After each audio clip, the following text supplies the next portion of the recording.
अस्सलाम वालेकुम। So second class for chemistry हमारी है आज AKU ग्रुप। तो फर्स्ट क्लास बेसिकली हमने कुछ टिप्स आपको बताए थे और इस क्लास के प्रोग्राम के बारे में बताया था कि what we are suppose to do in this group. तो वो कहानी खास तौर पर ये थी कि well we will focus on those topics जो स्पेशल टॉपिक्स हैं खान बोर्ड के लिए, जो हमारे कराची बोर्ड से हटकर है। तो उनको हम खास तौर पर यहाँ फोकस करेंगे और जाहिर सी बात है इस तरह करेंगे कि उससे नेसेसरी जो भी दूसरे कॉन्सेप्ट हैं वो भी थोड़े बहुत बात तो करनी पड़ेगी उनकी भी। और हमने यहाँ फर्स्ट ईयर से बात को शुरू इसलिए किया है कि हम अपनी नॉर्मल क्लास में ऑलरेडी सेकेंड ईयर पढ़ कर रहे हैं और फिर हम नॉर्मली इस वक्त सेकेंड ईयर भी पढ़ ही रहे हैं, तो बहुत ज़्यादा वो चिड़ी पक जाएगी। तो टॉपिक जाहिर बात है अलग से तो नहीं शुरू हो सकते ना, फिर वही या तो मैं इनऑर्गेनिक से शुरू करूँगा या मैं ऑर्गेनिक से शुरू करूँगा। इससे बेहतर ये कि फर्स्ट ईयर में आ जाए। अब फर्स्ट ईयर में हमने सबसे पहले चैप्टर में आपसे कहा था कि there is a topic of which relates with the mole and Avogadro's number and stoichiometry calculation, chemical calculation से, और वो है percentage yield and theoretical yield, actual yield। ये क्या है ये हमने कराची बोर्ड वालों ने नहीं पढ़ा हुआ। ये आसान बोर्ड में पढ़ाया जाता है, ये ओ लेवल्स और लेवल्स में पढ़ाया जाता है, हमने नहीं पढ़ा हुआ। तो इसलिए हमारे लिए टारगेट है कि हम इसे, लेकिन इसे ऐसे डायरेक्ट नहीं पढ़ सकते हैं, इसलिए इतना तो बैकग्राउंड बताना पड़ेगा कि कैलकुलेशंस का कुछ लुक हमें नजर आ जाए। तो वो टॉपिक मोल, एवोगैड्रोस नंबर और केमिकल स्टिचियोमेट्री है, जो कि चैप्टर 1 और फर्स्ट ईयर में हम सब पढ़ते ही हैं।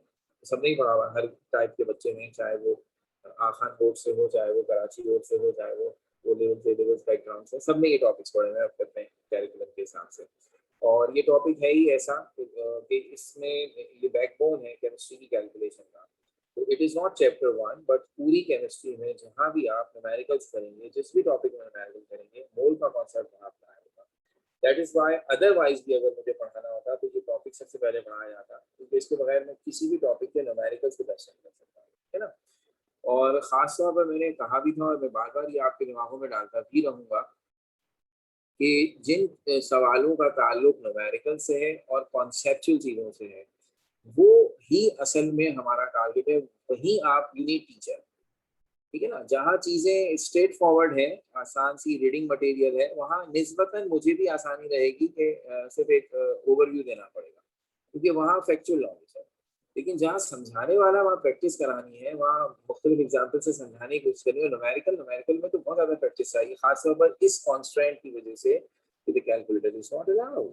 ठीक है ना। तो आइए फॉर्म शुरू करते हैं। हमने आपको लास्ट टाइम जो मोल का इंट्रोडक्शन दे दिया था, डेफिनेशन पूरी जो उसकी थी वो बता दी थी, और यहाँ पर आके रुके थे कि मोल को हम इन एट दी फर्स्ट स्टेप और इनिशियल स्टेट हम तीन चीजों की मदद से निकाल सकते हैं, और उन तीनों से मोल के जो फॉर्मूले बनते हैं वो हमने लास्ट टाइम लिखे थे। ठीक है ना, उसी को अब हम यहाँ इस्तेमाल करते हैं। तो जस्ट उन बच्चों के लिए भी जो पिछली दफा नहीं थे और आपकी भी याद दहानी के लिए वो फॉर्मूले हम यहाँ आपके सामने एक तरफ लिख रहे हैं, क्योंकि उनको यूज करेंगे।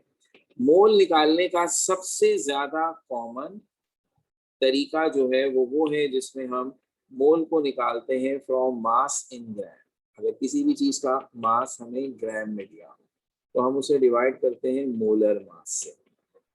That is the first way. दूसरा तरीका है मोल निकालने का कि अगर हमें किसी भी चीज के के नंबर ऑफ पार्टिकल्स दिए जाएं, यानी एटम्स के, मॉलिक्यूल्स या आइंस, तो उन नंबर ऑफ पार्टिकल्स को हम डिवाइड करते हैं एवोगैड्रोस नंबर से। This is 6.02 into 10⁻23।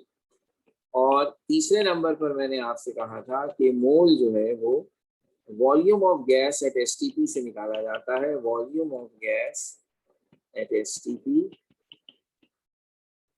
और उसमें हम इसे मोलर वॉल्यूम से डिवाइड करते हैं। और बहुत बहुत बहुत खास तौर पर ही मैंने बात कही थी उन बच्चों के लिए जो ओ लेवल्स और ए लेवल्स वाले बैकग्राउंड से हैं, उनके लिए बहुत जरूरी ये बात जानना कि वो ये फॉर्मूला यूज करते हैं, मोलर वॉल्यूम की टर्म यूज करते हैं, लेकिन वो एसटीपी नहीं लेते हैं, वो आरटीपी लेते हैं। STP for standard temperature pressure and RTP is for room temperature pressure, जिसकी वजह से उनका और इस फॉर्मूले का यहाँ पर इस्तेमाल डिफरेंट है। और AKU वाले, आखान यूनिवर्सिटी वाले STP यूज करते हैं just like interview. That's why उन्हें थोड़ा सा स्विच करना होगा। मैंने खासतौर पर लास्ट टाइम बताया था कि RTP पर मोलर वॉल्यूम की वैल्यू 24 डेसीमीटर क्यूब होती है, मगर STP पर मोलर वॉल्यूम की वैल्यू होती है 22.4 decimetre cube.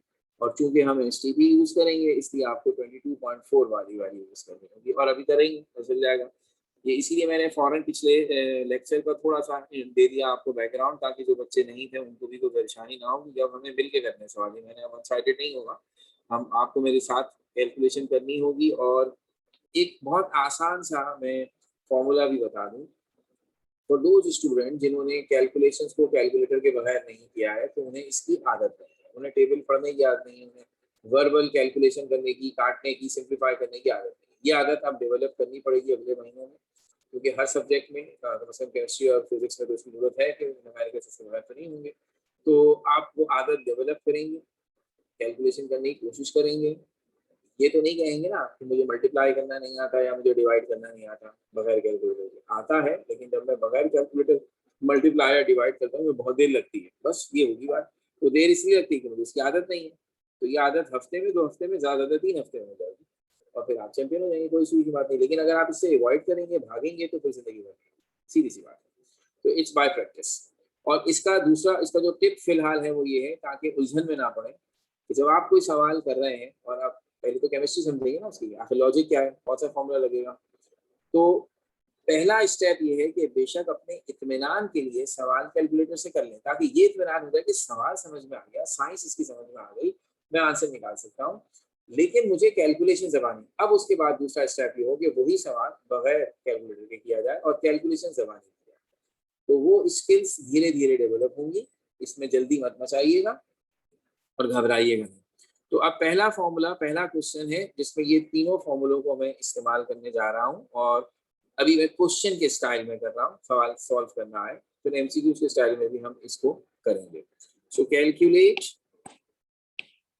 The number of moles in 20 gram NaOH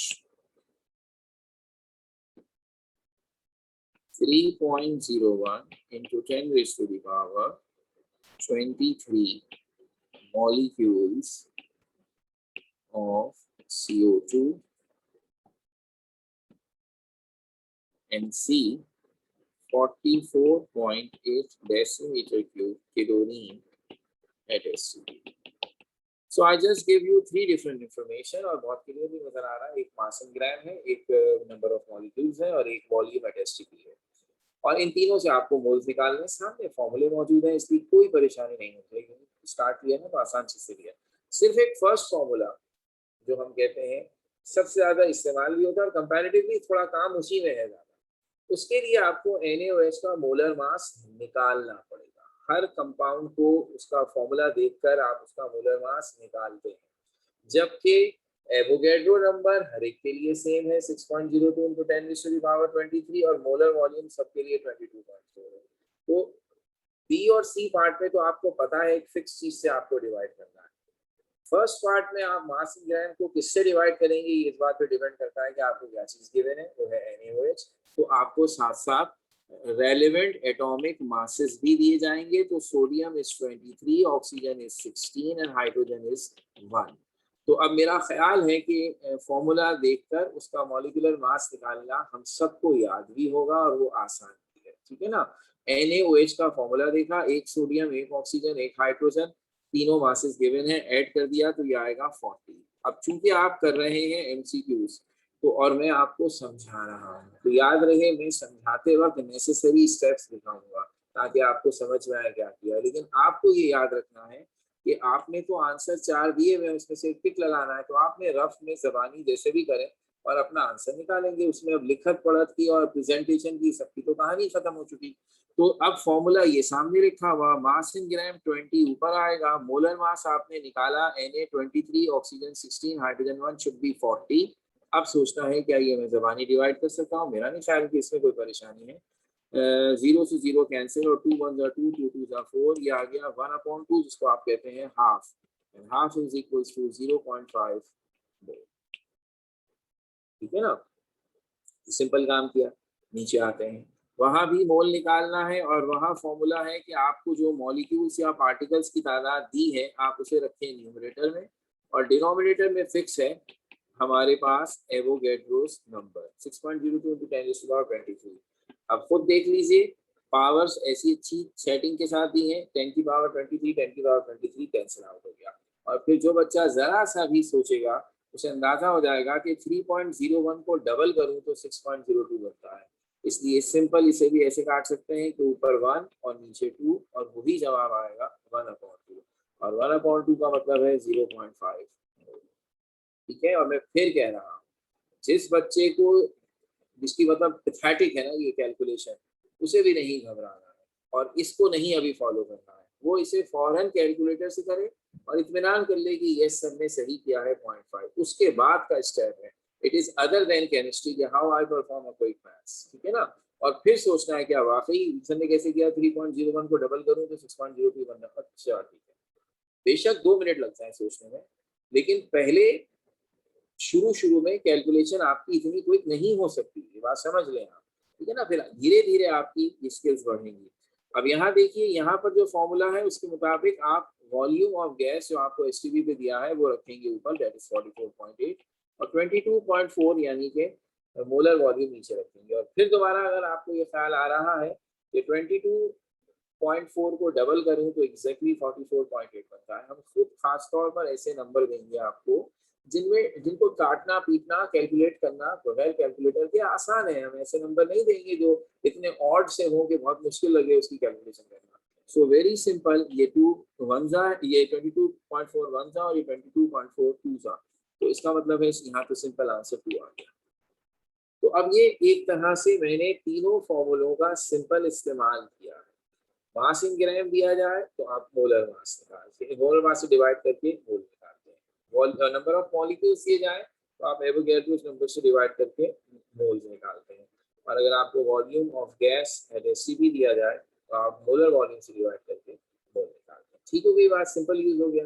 अच्छा, इन्हीं फॉर्मूलों को एक और तरीके से भी इस्तेमाल करते हैं, और वो ये है कि अगर हम आपको मोल दे दें और मास इन ग्राम पूछ लें, या नंबर ऑफ पार्टिकल्स पूछ लें, या वॉल्यूम ऑफ गैस पूछ लें, तो उस सूरत में यही फॉर्मूले थोड़े से रीअरेंज होंगे और इस्तेमाल होंगे। देखिए कैसे। तो अब अगर मेरा क्वेश्चन हो कैलकुलेट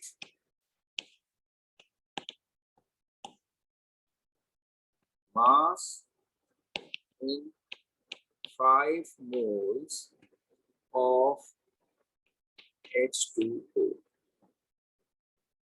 दूसरा मास, अब है number of atoms in 2 moles of sodium. Finally, volume of O2, volume of 0.5 mole O2 at ST। अब देखिए, तीनों में आपको मोल्स दिए हैं और उस मोल से 3 अलग अलग इंफॉर्मेशन पूछी गई। मास कैसे निकालेंगे, नंबर ऑफ एटम्स कैसे निकालेंगे, और वॉल्यूम कैसे निकालेंगे। तो फॉर्मूला वही है जैसे आपने अभी किया था, mole is equals to mass in gram divided by molar mass. So if you want to calculate mass in gram now from the mole, तो यही फॉर्मूला ऐसे हो जाएगा, mass in gram mole into molar mass।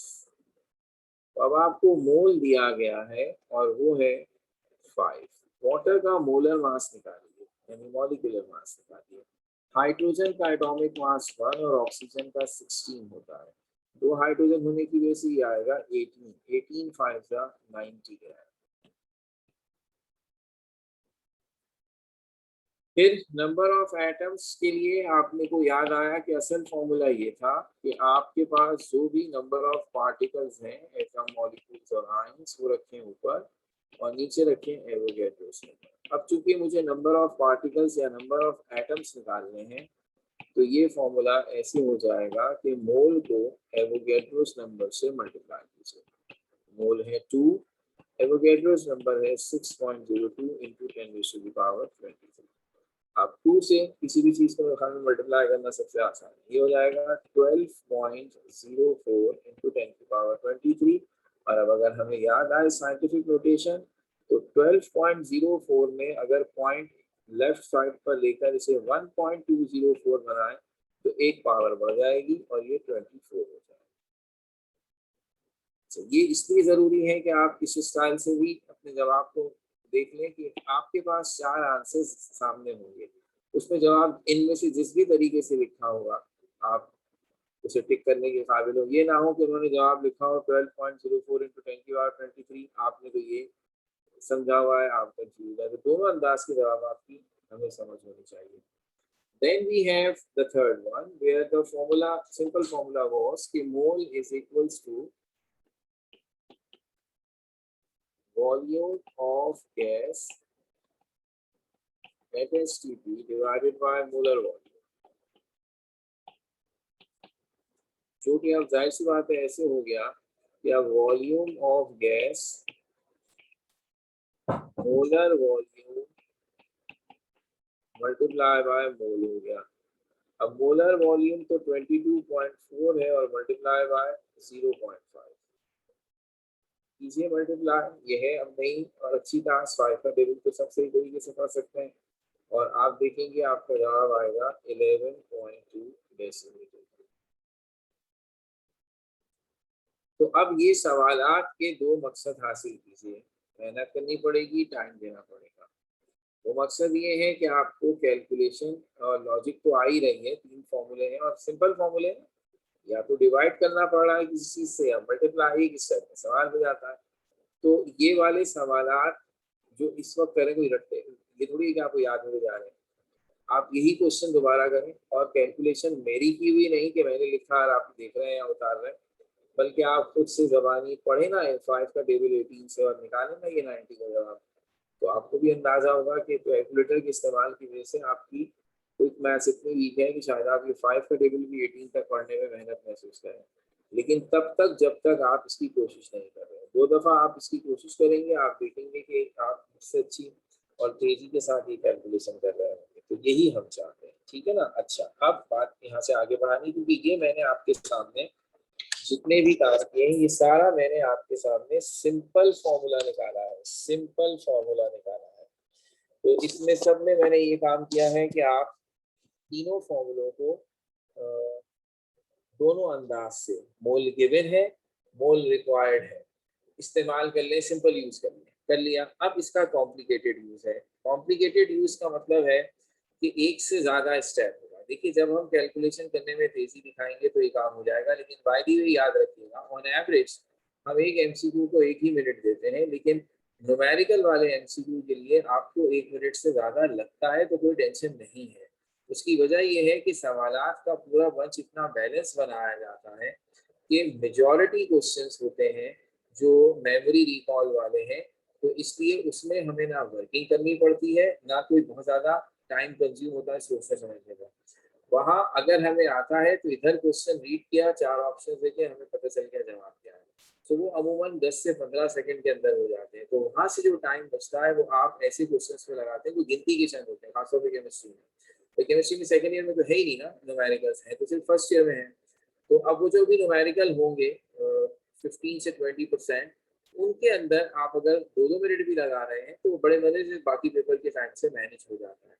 तो वो लोग इस बात का जरूर ख्याल रखते हैं कि सवाल ऐसा हो कि जिसमें नंबर इतने आसान दिए हों कि आसानी से कैलकुलेशन हो जाए, क्योंकि बच्चा उसे बगैर कैलकुलेटर भी कर रहा होगा।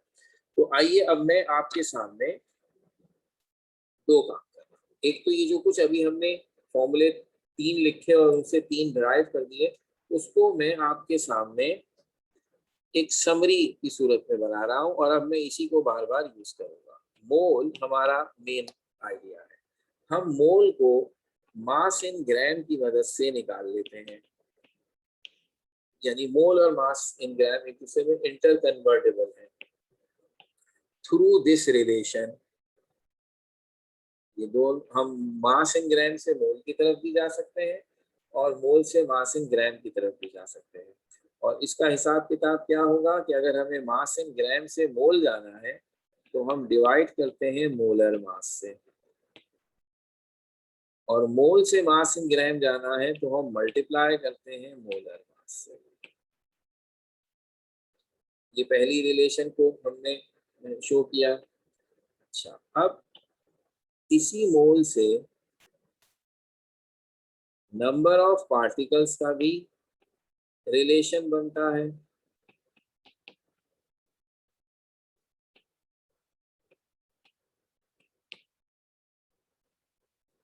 अब अगर मुझे नंबर ऑफ पार्टिकल्स से मोल निकालना है, नंबर ऑफ पार्टिकल्स गिवन है और मोल में जाना है, तो मैं कहूंगा डिवाइडेड बाय एवोगैड्रोस नंबर। और अगर मोल से नंबर ऑफ पार्टिकल्स में आना है तो मल्टीप्लाई बाय एवोगैड्रोस नंबर। तीसरी और आखिरी रिलेशन है जब मोल से हमें volume of gas at STP, volume of gas, unit होना चाहिए डेसीमीटर क्यूब, कंडीशन होनी चाहिए एट एसटीपी। तो हमारा रूल ये है कि हम अगर वॉल्यूम से मोल की तरफ जा रहे हैं तो हम डिवाइड करेंगे मोलर वॉल्यूम को, और मोल से वॉल्यूम की तरफ आ रहे हैं तो मल्टीप्लाई करेंगे मोलर वॉल्यूम। इस तरह इन तीनों फॉर्मूलों में तीन फैक्टर हैं जो हम मल्टीप्लाई या डिवाइड करते हैं और कन्वर्जन मोल का मुख्तलिफ चीजों में करते हैं। मास और मोल के कन्वर्जन के लिए मोलर मास की जरूरत पड़ती है, मोल और वॉल्यूम के कन्वर्जन के लिए मोलर वॉल्यूम की जरूरत पड़ती है, और मोल और पार्टिकल्स की कन्वर्जन के लिए एवोगैड्रोस नंबर की जरूरत पड़ती है। आसान बात एक ये है कि जब भी आपको मोल निकालना होगा फ्रॉम अदर इंफॉर्मेशन टू आप मोल की तरफ आएंगे, आप हमेशा डिवाइड करेंगे। जब मोल से किसी और की तरफ जाएंगे तो हमेशा मल्टीप्लाई करेंगे। ये भी आप नोट कर सकते हैं।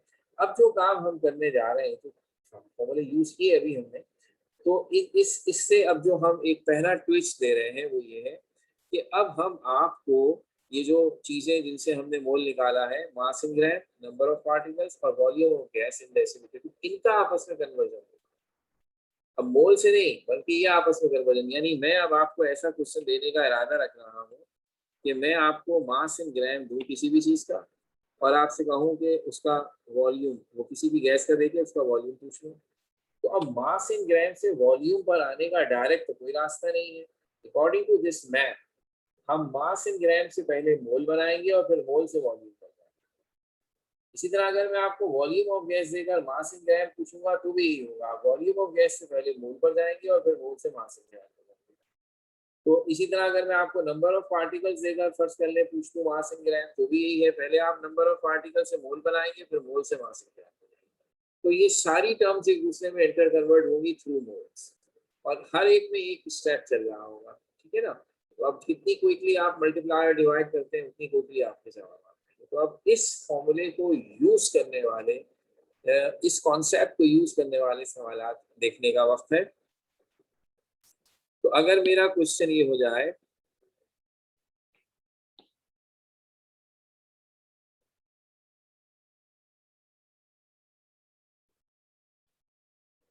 Calculate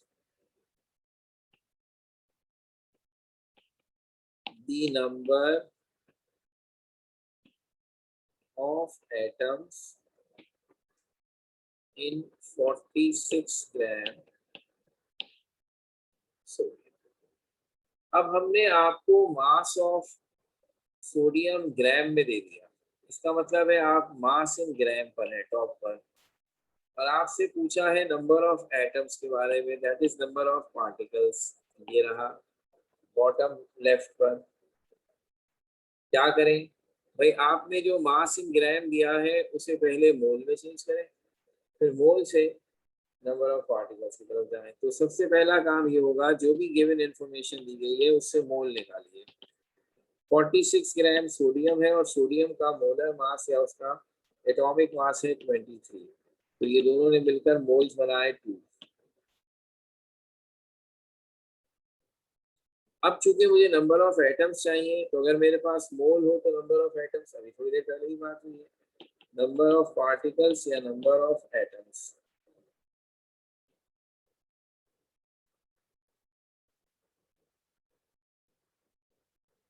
so number of atoms कर दें पार्टिकल्स की जगह।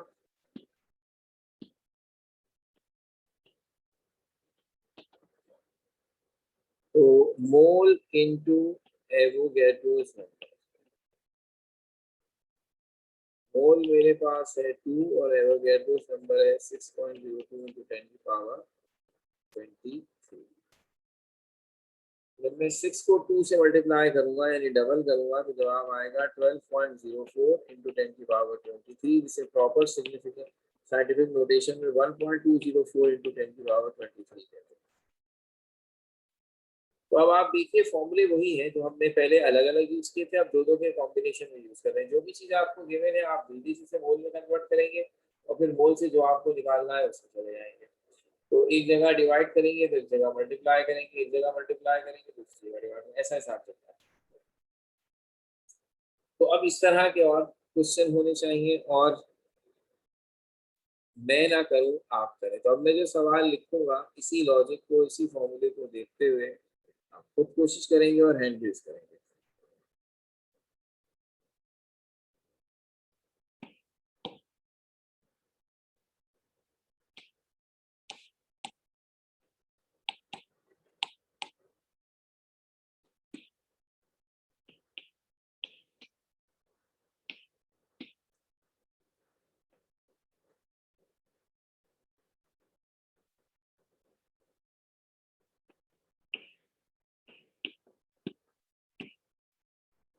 Calculate the mass of 11.2 decimeter cube of nitrogen at STP और volume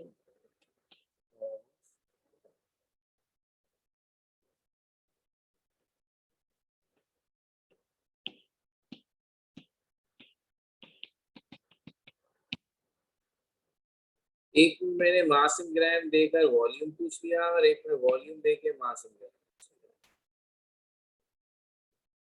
करें और मुझे बताइए क्या जवाब आया।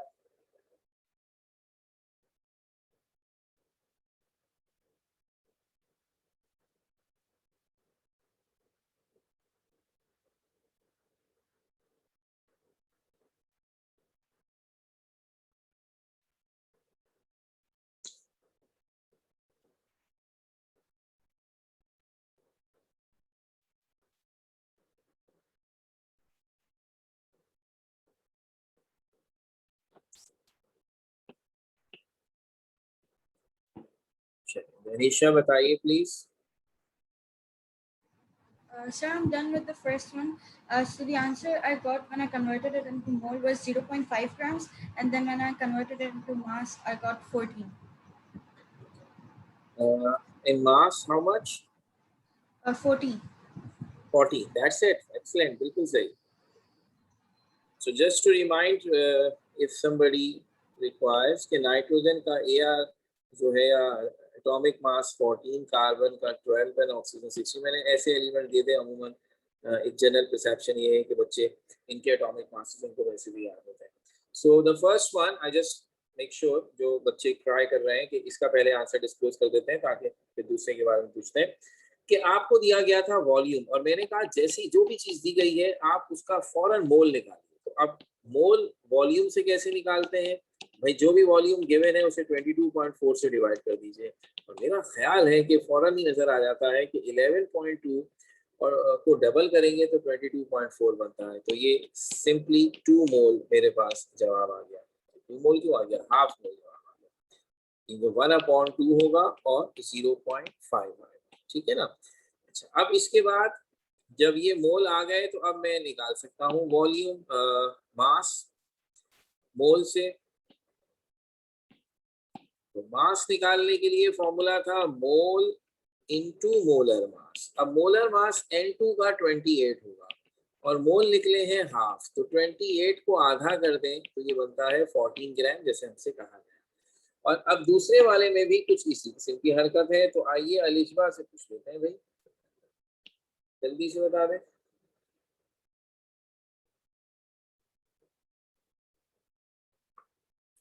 अलिशबा, मैंने आपको अनम्यूट कर दिया बेटा, आप अपना mic खोलेंगी।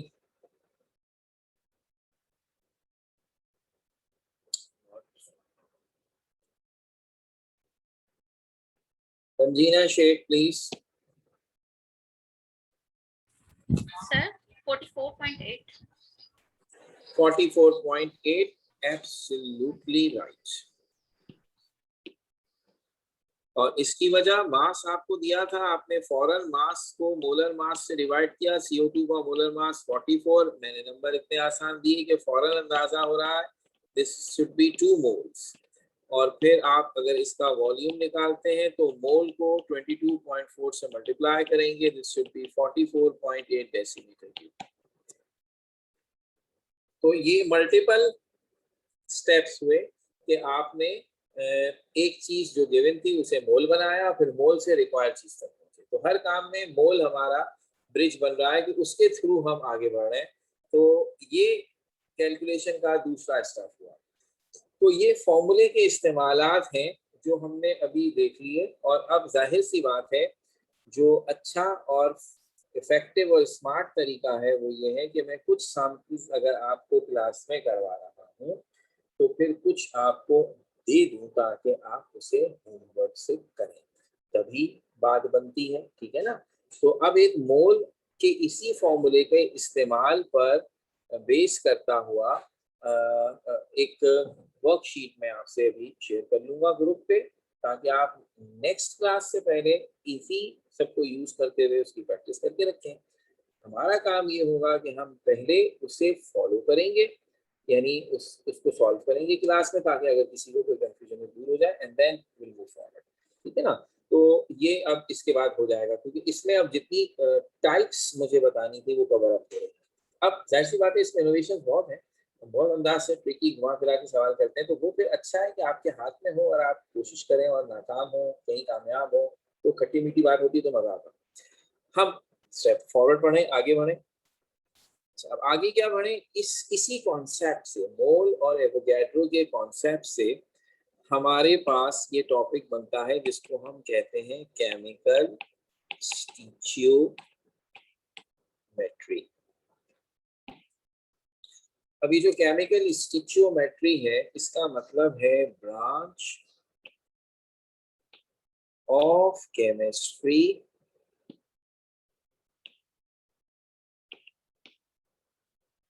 which deals with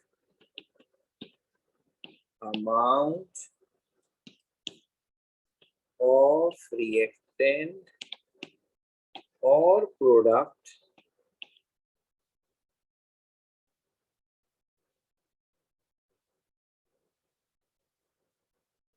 deals with the study of amount of reactant or product with the help of balance chemical equation। तो अब केमिकल इक्वेशन की मदद से